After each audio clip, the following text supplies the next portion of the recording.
This is a short video about how to work with Photoshop templates from printing companies like Firsties in this case, or Vistaprint, Moo.com, etc. I've downloaded a Photoshop template for making beer mats, round beer mats in this case, and you can see that it's already divided into layers for me, and I've just dragged this image in of myself. And what I want to make sure is that my hat doesn't go over the blue line, because the blue line is where stuff starts to get cut off. However, what I do need to make sure I do is fill in the bleed area with background, because the bleed area, you won't get all of it in, and you certainly wouldn't want to put text in that area, but you may well find yourself with white edges if you don't fill it in.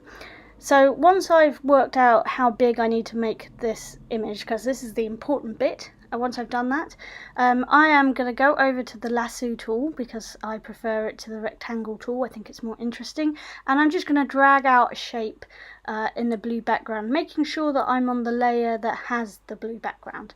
Then I'm going to press on my keyboard Command C and then Command V, and that's going to copy the shape I've cut out and then paste it onto a new layer. And I'm making sure that that layer is above my first layer, because I want it to cover over the white space.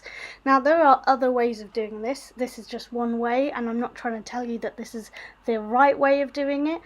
This is just this tutorial is made for a friend, and I was just doing it in the most quickest way that I could think of at the time. Okay, so once I've filled in the background, I'm going to make a text box, and I'm going to type in my name. Now, the reason you can't see all of my name is because my text box is on a layer that is under the blue background that I just created. So I'm going to move it up, there we go, and now I'm going to make it arch around the circle. So I'm going to click on the text wrap tool, and then I'm going to click on arch.